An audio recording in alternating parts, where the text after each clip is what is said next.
It is 12,090 AD. Long ago, the human race nearly destroyed itself in a nuclear war.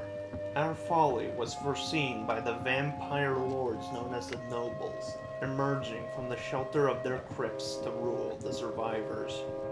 With dark science and undying patience, the nobles made real wonders and horrors of which mortals had nearly dreamed. Yet their reign grew decadent at last, and humanity reclaimed its heritage, pushing the nobles out to the violent borderlands of the frontier. In this bizarre and deadly far future, the most dangerous thing of all is not a vampire, but the one who hunts them, the one who is half them, a dhampir, the unearthly beautiful wanderer, known only as D. That was the blurb on the back of my copy of the first omnibus collection of Vampire Hunter D, which has been an obsession of mine for a little while now. First time I ever heard of this series was a video by Austin Eruption.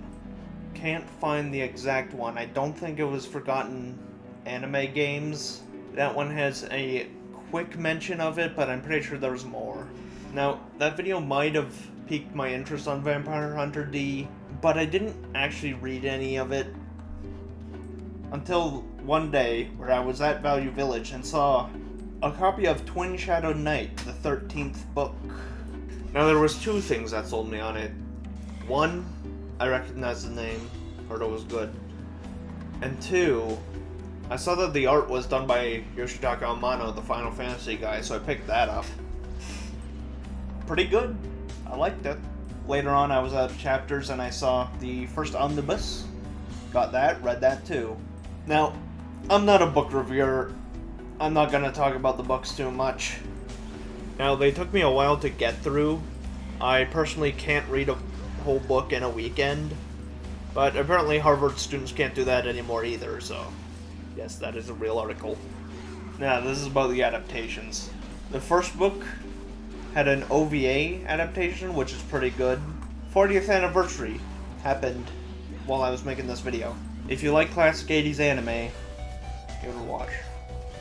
The movie skipped over book 2, Razor of Gales, sort of like how the Diary of a Wimpy Kid movies skipped the third book. Who the hell is that?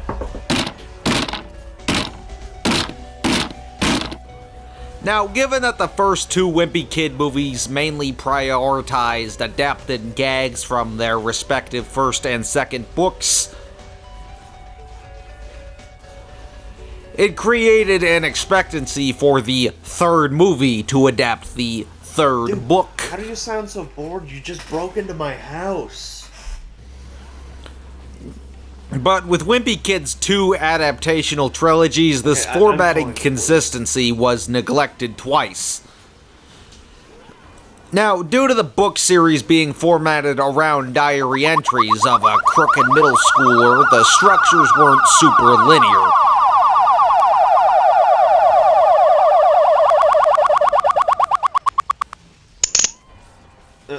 Okay. Well... yeah, so they skipped 2. What? 3. 3? That's an actual movie, not just an OVA. And it is so good. To the point that I'm not really going to talk too much about it, because I just want you to watch it. It is so well animated. Beautiful. I mean, just look at it. Parts of it really remind me of the liminal space phenomenon. One of my favorite scenes is the one with the old man selling the horse to D, but he's not allowed to by the sheriff. I think that might have actually been a reference to Razor of Gales. Although, looking back at it, the specifics don't really work out for that. But the old man's story is pretty similar to the plot of 2. That scene is just all around cool. And that's all my notes. I watched this twice, took notes a second time. I was just enjoying myself. But I thought I should talk about it because the game is pretty obviously based on the movie, although apparently it came out in 1999 and the movie came out 2000, so maybe not. Developed by Victor Interactive, who I've never heard of, which they went defunct in 2003, so that's probably why. Their most famous game seems to be Harvest Moon 64, which that is a pretty big one. Surprised to see that. Besides that, it's mostly fishing games, but I did see a Sega Saturn snowboarding game. I might want to check that out. I love snowboarding games. Anyway, from this point, spoilers for Vampire Hunter D on the PS1, as well as Bloodlust and Demon Death Chase, which it's a adaptation of. Starting simply, old man's daughter is kidnapped by a vampire. He hires D.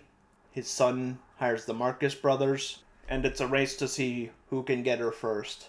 And that's why it was called Demon Death Chase.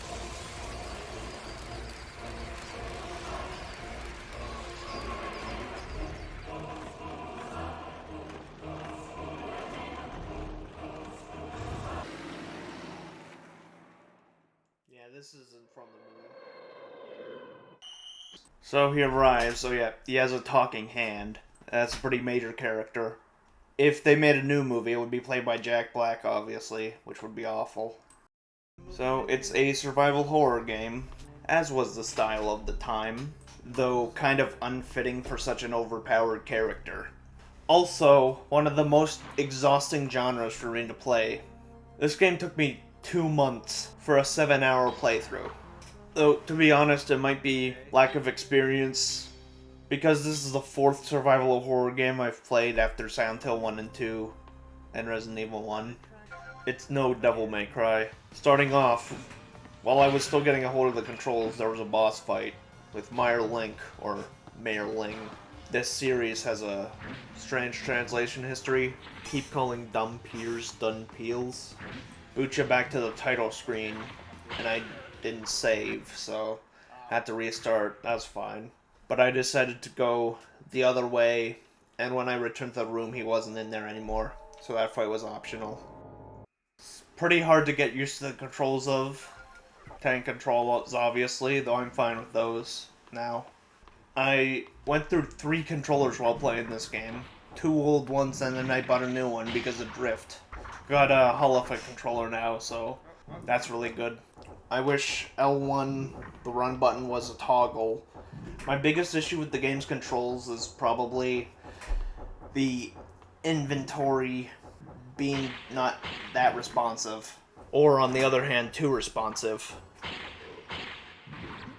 Particularly with the parasitic left hand, where often I'll try to use an ability or inhale, and an item will be selected when I don't want it selected, where it'll then spam the item for some reason. At one point I wasted 4 blood pills when I was just trying to inhale an enemy, and when I do inhale, I seem to get a random amount of bar from it. At one point, inhaling a giant spider gave me basically nothing, and that animation adds up over time when you do it so much, though you thankfully get iframes from it. That's enough about the controls. After getting acquainted with the controls, I got to the second Mirelink fight. You must be the hunter hired by Charlotte's father. Listen, if you leave now, I'll spare you. Yeah, the voice acting is, of its time. It was pretty awkward, but I managed. Oh, the Resident Evil style loading screens are already getting on my nerves. Then I had to go through the arena again and get ganged up on by multiple enemies, which isn't this game's strong suit. Especially with the enemies in the red dress, who always seem to block. Though I think it actually still does damage, just probably reduced. And I wasn't able to figure out what I had to do from this point, so I started looking at game facts. Now, the thing with game facts and other guides is I tend to overuse them. While I do, for most games, look at a guide to see the amount I have to do and that I have left. Once it goes beyond the table of contents, I tend to rely on it too much, so I don't like to do that. At this point, I died and had to re-listen to the cutscene again. Doesn't help that I didn't understand how extra lives worked at the time. If you inhale enough enemies to completely fill all 3 segments of the bar, you do get an extra life. I thought it was permanently gone at first. See, this is what I'm talking about. I didn't even know how to push the statues. I should have been able to figure it out. It's pretty simple. But I got to the next area. On floor 2, we meet Leila. More on her in a bit. This room with the lasers demonstrates a bit of an issue with the game. The screen transitions, which obviously for being a PS1 game don't happen instantly. So when it asks you to platform, that's obviously not going to work too well. But after making it through there, we finally meet Charlotte.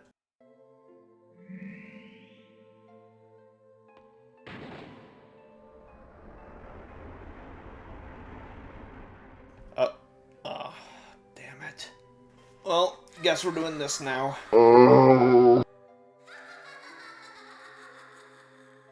I'm not keeping track of that. That's just a reference. This is where the platforming gets ridiculous. And it's a really easy jump. That is, if you rendered the rooms differently. It's nearly a leap of faith into water, albeit, but that is harmful to a vampire. Half vampire. And those loose polygons are spears.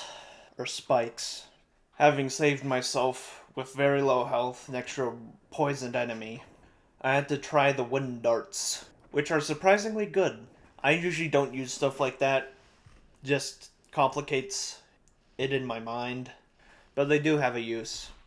Then had a run-in with the bloodsucker enemies, which I can't tell what they're supposed to be. Like seahorse mosquitoes or something. Speaking of terrible platforming, this one little part took me almost 4 minutes. And all I get was a wrench, so this was unfortunately mandatory. Didn't remember to turn off my microphone while I was recording that, so you can just hear me seething. Oh, gargoyle. Good thing flying enemies are no problem with the jump. More of an issue was this puzzle. Not because it was hard, but because the micro-loading between screens was really messing me up. Finally getting to fight one of the Marcus brothers, and 2 of them are already dead. Considering how easy Borgoff is, I'm not surprised. Hardest thing about him was I didn't save beforehand, so that adds some nerves to the fight. Out of the basement and into the graveyard. And back out of the graveyard. Coming face to square with the cube, and it kills me twice. It is very annoying to fight, as considering it's a cube, it can't really telegraph attacking too well. On the 3rd floor, seems familiar. Oh, and there's that goddamn cube again. The pre-rendered backgrounds make it seem like there's a lot more doors than there really are, but maybe I'm just stupid. Pretty sure all the doors, to the outside at least, are covered in alchemical symbols, so that narrows it down. With all the key hunting, this really does feel like the Mage Towers. After getting lost, probably not helped by my aforementioned guide paralysis, I found a computer which unlocks a bunch of doors on the 1st floor. Yay, backtracking. And I have to fight a bunch more cubes. After that detour, I get to go to floor 2 for real. Though I couldn't find the map for a while, so I was pretty lost. Looks like I've been sleeping on the hand attack. Not sure what to call it. After wandering around floors 1 and 2 for a while, I tried going back up to floor 3, but the power to the elevator had been cut, so that's what I was supposed to do. Going back down to the power room, we meet Mirelink again. He's not too hard, though he does spam grenades a bit. He runs away and we find out what he'd been using the power for. That's a rocket ship. Well, anyway, we meet Leila again. Pretty sure she could take those out pretty easily. But I guess I have to. I'm pretty sure he could have done it too. I'm getting nitpicky. Let's go back up and forget this ever happened. On the way up there, this happens.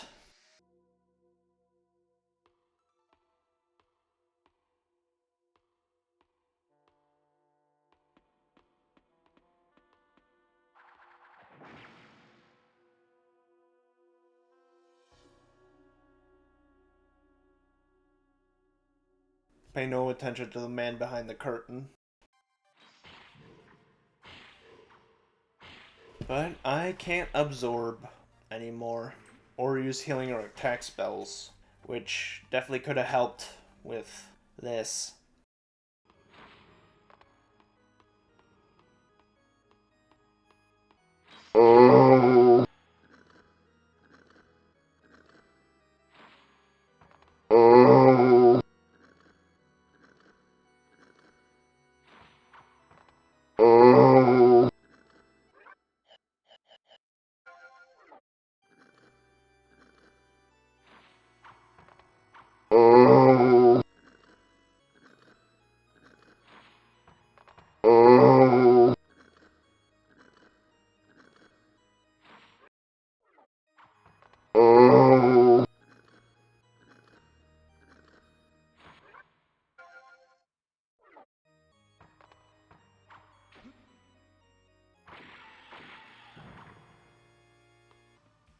Coming in to fight Bengay, who isn't one of the Marcus brothers. He's a barbaroi, hired by the vampire. This isn't the end. Who are you? You are not an ordinary Dunpeel. I am just an ordinary Dunpeel. Then let's try this.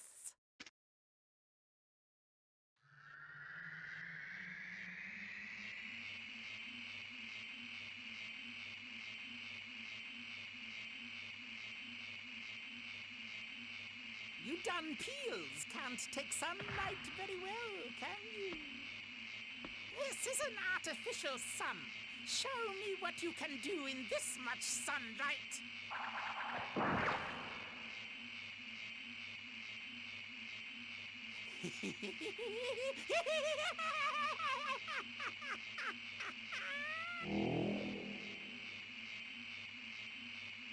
Did you like it, my lord? I hope you are satisfied with my skill.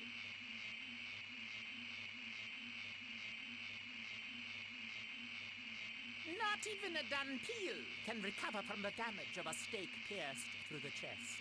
Worry no more. He's finished. Now we have only the last one to get rid of, Maya Link.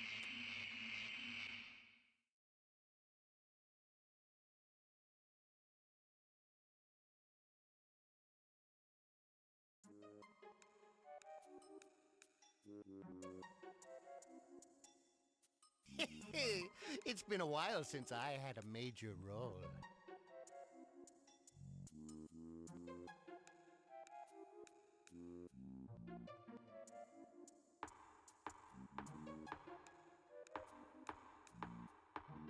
Talk about good timing.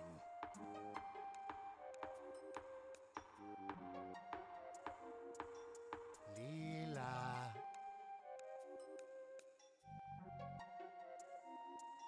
Leila!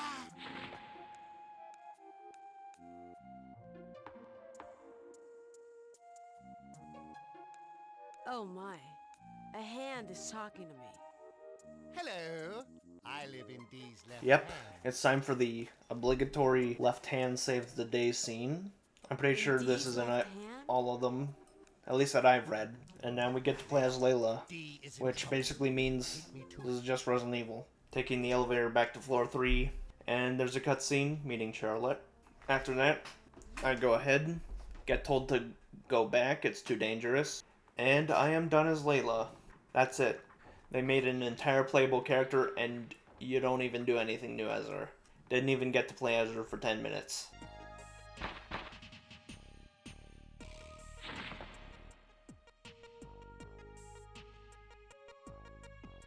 Oh no. He has a stake through his chest. Not even a Dunpeel can survive this. Probably not. If he really was just an ordinary Dunpeel. I can bring him back to life. Just pull the stake from his chest. All right.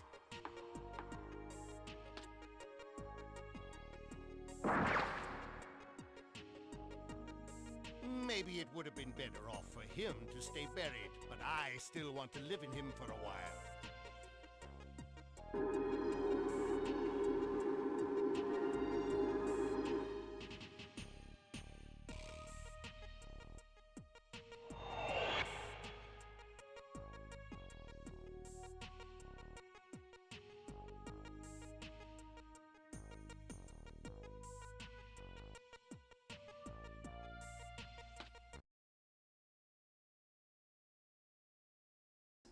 Gotta go back to Bengay now.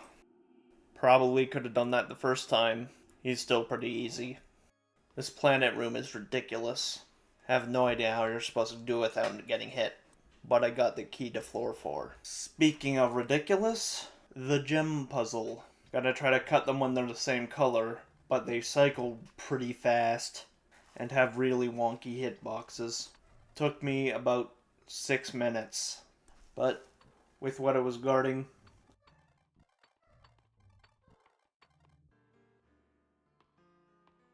understandable. Charlotte's room. And she's in there with the vampire. Though that's a suspiciously small coffin. And another one of the Barbara gets her.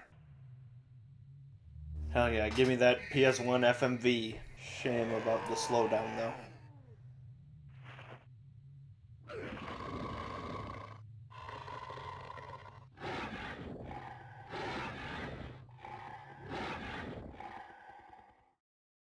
It actually took me a little while. This might be the biggest challenge so far, at least when it comes to bosses. Took me an embarrassingly long time to figure out where to go after this. Not in terms of getting lost. No. I had a map. I just couldn't figure out the layout of the rooms. On the way down, I picked up the key. That allowed me to unlock the rest of the locked rooms. Opening those also alerted Camilla. This is probably the worst fight in the game. It's basically the gate fight from Mega Man X6, but with tank controls. Thankfully had an extra life. Time for the final stretch. This is when I hunkered down and did the last bit of the game in one sitting, which I often do. Now we're in the aptly named Room of Darkness. With this jump, and it lights up the room when you fall. So it looks like you can just barely make it. But you're supposed to walk forwards towards the camera when it looks like you would just fall. So that was irritating. Tried using a flash bomb, that didn't do anything. Would've been nice.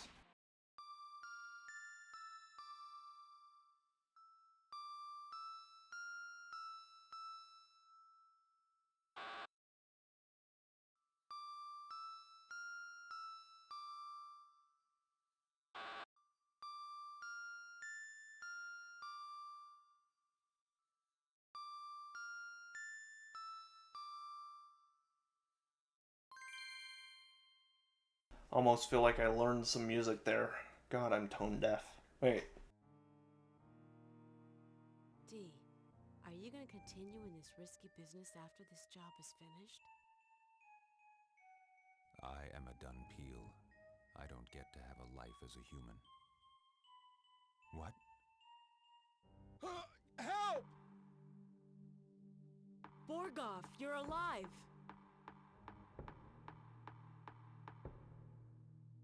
Yeah, the owner of this castle is a hideous monster. How about working together? She took you in, didn't she? Borgoff, what are you doing?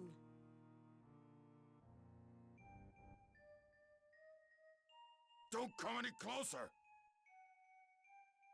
Have you lost your mind? You're taking your own sister as a hostage.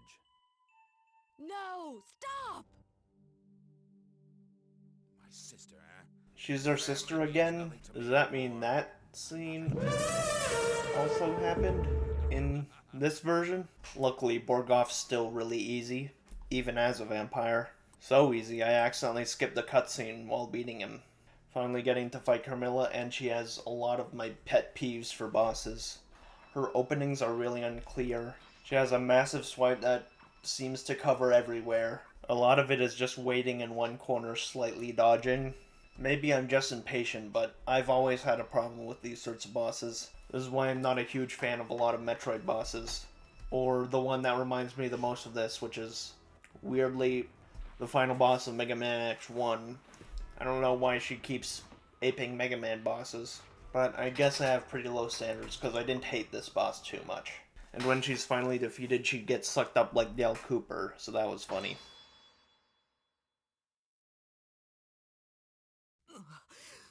My, the sword is supposed to. Are you the son of the Vampire King and a human?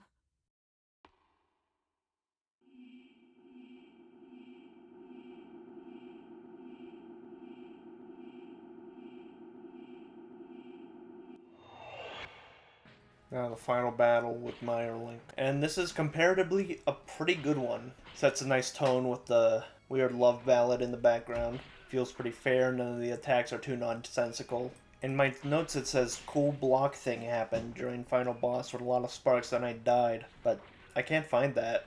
I'm glad it ended on the cool spark thing. And in the end, out of mutual respect, Dee lets them go, taking Charlotte's ring as proof of her death. And the two of them take the ship to hopefully get away.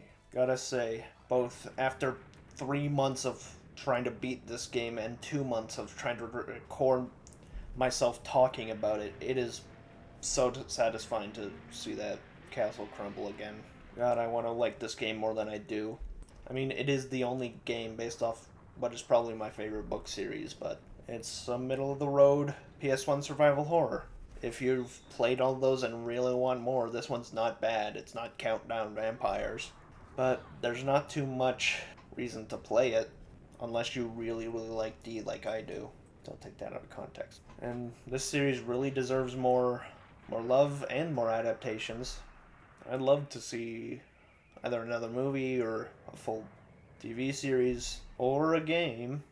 I mean, it's pretty much perfect for a Witcher style game. You could just copy and paste that, but in this world, and I would be in love with it. But looks like I'll have to content myself with the books once I'm in the mood for this series again, which will not be anytime soon.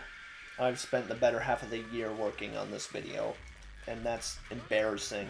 I mean, a lot has happened, I don't want to talk about it, but it's not the end of the world. But I learned a lot making it, specifically what not to do. Some quick special thanks. Timbuktu was the first commenter I ever saw that had an actual channel with real videos. So that was cool. Tad and Alex and Joe have let me tell you about. Best podcast ever made, and they're the reason I'm on Discord, which for all the reputation that site has. Met a lot of cool people. Dr. X Henry for humoring me for my stupid joke earlier in this video. Douglas Dork for basically piggybacking me across a lot of subscriber milestones. While I was making this video, I got past 500 and I'm almost at 1,200 subscribers. All thanks to my stupid clips of his streams. So, thank you a lot for that. And obviously, on a way higher note, my mother and grandmother, and you for somehow stomaching this probably awful video. Good night.